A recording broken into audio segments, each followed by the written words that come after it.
This is the Jaffel Report. Hello there, a warm Canadian welcome if it's your first time listening, or welcome back if you're a subscriber. I am your West Coast boomer with a personal observation on my total lack of interest in any sort of sports. Now, before you toss your hockey puck at the screen, hear me out. I grew up in a country and a city where being indifferent to sports can get you branded as unpatriotic. Canada, after all, has its holy trinity: hockey, maple syrup, and of course, apologizing. But somewhere along the line, I realized that scoreboards, fantasy leagues, and endless sports commentary just left me cold. What fascinates me instead is what those games represent, and that's where the Romans make a cameo. Give them bread and a circus and they won't revolt. That line, originally from the Roman satirist Juvenal in his 10th satire, still hits like a slap of Pacific rain. It speaks to the way power works when people are entertained and fed just enough to forget they're being shortchanged. The bread keeps you alive, the circus keeps you distracted. And before long, you stop asking questions about who's really running the show. Today's arena? $1 billion BC Place. Built for $297 million, that's 1980s dollars, $850 million today's dollars, excluding the new retractable roof cost and the upgrades for the upcoming FIFA games. Funded not by teams, but by BC taxpayers who can barely afford rent via PAVCO, a provincial crown corporation.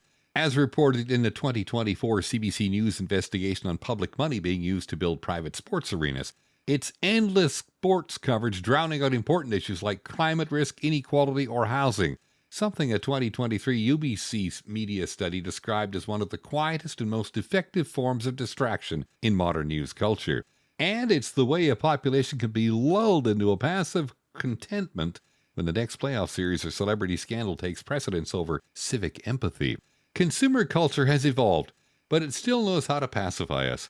According to a 2023 report by the Canadian Centre for Policy Alternatives, modern consumerism thrives on emotional saturation. We're given constant entertainment and validation through consumption. The bread and the circus, digitally delivered and algorithmically curated. My disregard for sports isn't about being superior or detached. It's about recognizing the machinery behind the spectacle.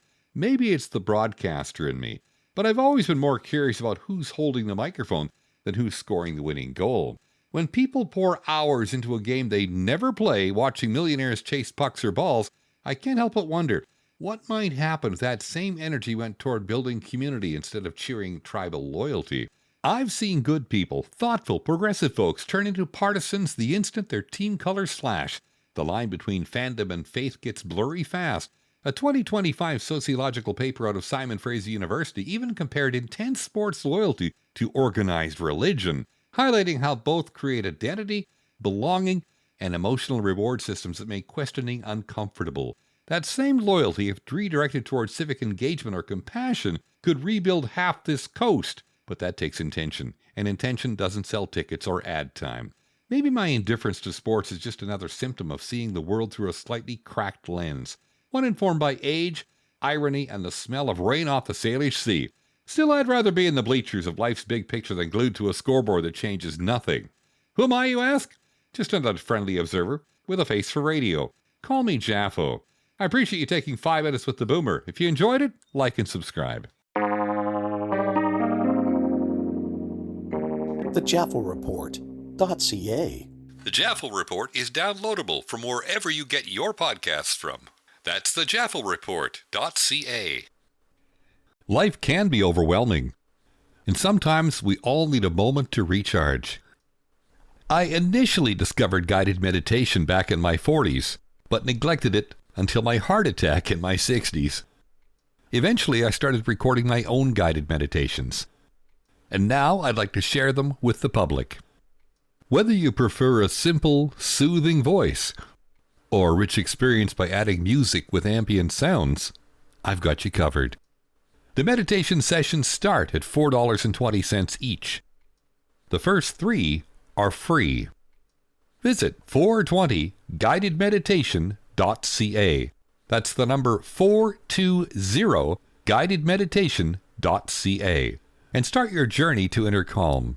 Your path to peace is just a click away.